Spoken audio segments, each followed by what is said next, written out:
I'm Jared Bentley. You're watching the Week in Review right here on JohnsonCityPress.com.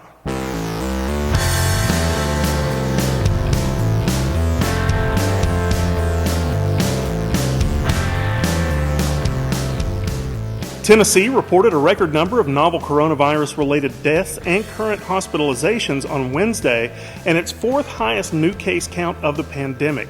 All of the top four counts have been reported in the last week.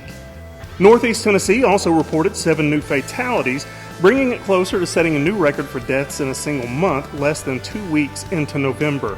While the death toll in Northeast Tennessee continues to rise, the region's active case count is falling rapidly, dropping by 352 to its lowest point since late October. Only one county, Hawkins, reported an increase in active cases on Wednesday, while every other county reported a drop, contributing to a decrease of 107 from Tuesday's count. While the decrease is a positive sign, it's most likely due to testing not being as robust as it needs to be, rather than a genuine decline in active cases due to falling rates of the disease. By the end of the week, Northeast Tennessee should also set a record for reported deaths in a single month. Through 11 days, the region has reported 78 deaths, just 5 below the record of 83 set in September. The number of COVID-19 patients hospitalized in Ballad health facilities remained at a record level on Wednesday, holding steady at 217, even though officials say they discharged around 30 patients on Tuesday. Johnson City Schools announced on Wednesday that Science Hill High School would be reverting to a fully virtual schedule starting Thursday due to COVID-19 concerns at the recommendation of the Northeast Regional Health Office. As of Monday, Science Hill had 166 students in quarantine and 15 in isolation who have tested positive, along with 3 faculty in quarantine and 1 in isolation. The school district said the remote schedule will run through Thanksgiving break, and officials will decide on a learning method before students' scheduled return November 30th.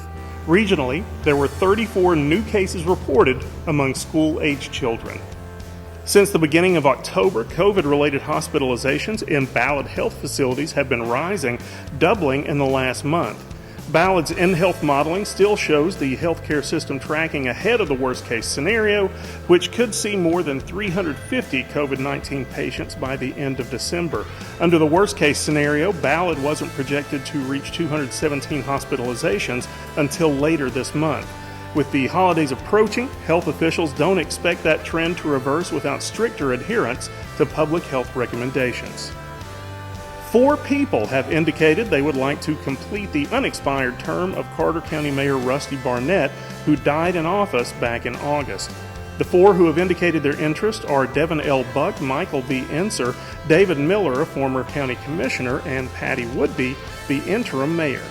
Those wishing to indicate their interest have until noon on Wednesday, November 18th to deliver documentation to the office of the county clerk.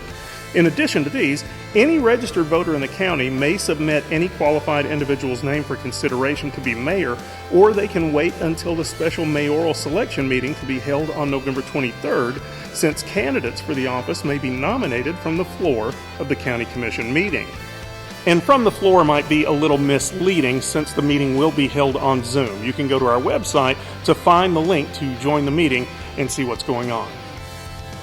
Accused Carter County killer Chad Anthony Benfield, who is already facing trial in February on a first-degree murder charge of an 89-year-old woman, has now been indicted on 1 count of sexual exploitation of a minor and 177 counts of attempted sexual exploitation of a minor. He is accused of the murder of his neighbor, Mary Nolan, at her home in July 2017. Nolan had been found badly beaten by her daughter and granddaughter on July 14th of that year. She died at Johnson City Medical Center. When arrested, officials found possible child pornography on Benfield's phone, which led to a search of his online history.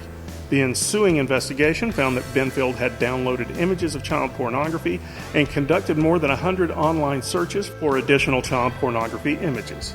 The district attorney's office said Benfield's murder trial is still scheduled for February, but that date is tentative because of COVID. The trial had originally included the possibility of a death sentence, but the maximum sentence if convicted is now a life sentence. And that does it for this week's Week in Review. For the Johnson City Press, I'm Jared Bentley. Please, everybody, stay safe out there. And thanks for watching.